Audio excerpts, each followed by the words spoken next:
আমার বাবার নাম কাউসার হোসেন। 2013 সালের 4 ডিসেম্বর আমার বাবাকে গুম করা হয়। 12 বছর হয়ে গেছে আমি আমার বাবাকে চোখের দেখাটাও দেখতে পারিনি। কেন আমার কি অধিকার নেই আমার বাবাকে দেখার? আমি আমার বাবাকে কি ছুঁয়ে দেখতে পারবো না? বাবা কেমন আমি সেটা জানি না।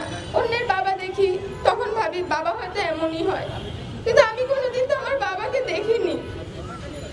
আমার বাবাকে যারা গুম করেছে তারা এখন এই স্বাধীন বাংলাদেশে ঘুরে বেড়াচ্ছে, তাদের কেন কোনো বিচার হচ্ছে না? আমরা দিনের পর দিন রাতের পর রাত আমরা ঘুমাতে পারি না। আর যারা আমার বাবাদেরকে গুম করেছে তারা কি সুন্দর এসি রুমে ঘুমাচ্ছে, আমাদের ঘুম কেড়ে নিয়ে তারা আরামে ঘুমাচ্ছে। কেন আমাদের কি রাতের ঘুম নেই? আমাদের কি তারা একটু শান্তি দিবে না? আমাদের স্বজনদেরকে ফেরত দিবে না? আমি আমার বাবা সহ আমার আরো সব চাচুদেরকে ফেরত চাই। আমি চাই না এই বাংলাদেশে আর কোনো গুম হোক, আর কোনো সন্তানের চোখের পানি ঝরুক আমাদের মতো।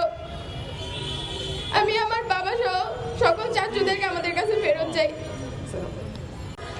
11 সালে 20 জুন কুমিল্লা 14 গ্রাম থানা থেকে গুম হয়। আমরা এখন 14 বছর হয়ে গেছে, আমার বাবার কোনো সন্ধান পাইনি।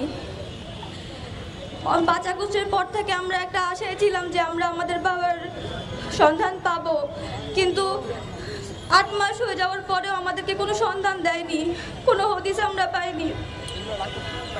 আমরা আর কতদিন অপেক্ষা করব? আমাদের আর কতদিন অপেক্ষা করতে হবে আমাদের স্বজনদের ফিরে পাওয়ার জন্য? আমরা আর কতদিন এভাবে আন্দোলন করতে থাকবো, এভাবে সন্ধান চেতে থাকবো? 5 আগস্টের পর থেকে এই অপেক্ষা তো আর ভালো লাগছে না, আমাদের তো অনেক ভারী লাগছে। আমরা আমার বাবার সন্ধান চাই। তার চোখের পানি আপনারা দেখতে পারলেন। এভাবে প্রত্যেকটি সন্তানের চোখের পানি পড়তে পড়তে এই মরুভূমি কিন্তু বর্ষায় পরিণত হয়েছে। কিন্তু শেখ হাসিনা এই খুনি ফ্যাসিস্ট তার হৃদয় একটু কাঁপেনি।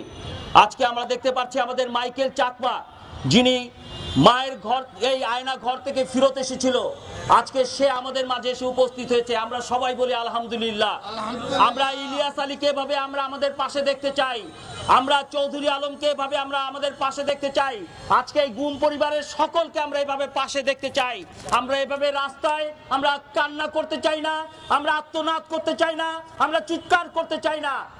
আমরা আজকে সবাইকে বলবো, আমরা আমাদের এই আত্মচিৎকার সেদিন ফ্যাসিবাদের তক্তে তাক কেঁপে উঠেছিল। আমরা আজকে অন্তর্বর্তীকালীন সরকারের প্রধান উপদেষ্টাকে বলবো, কি করে এখনো ওই ক্যান্টনমেন্টে যারা গুম করেছে তারা ওই আওয়ামী লীগ এবং তাদের দোসররা জামায়াত আদরে রয়েছে। আমি এবি পার্টির টুটুল আমাদের মাঝে উপস্থিত হয়েছে, আমাদের যুগ্ম সাধারণ সম্পাদক। আমরা তাকে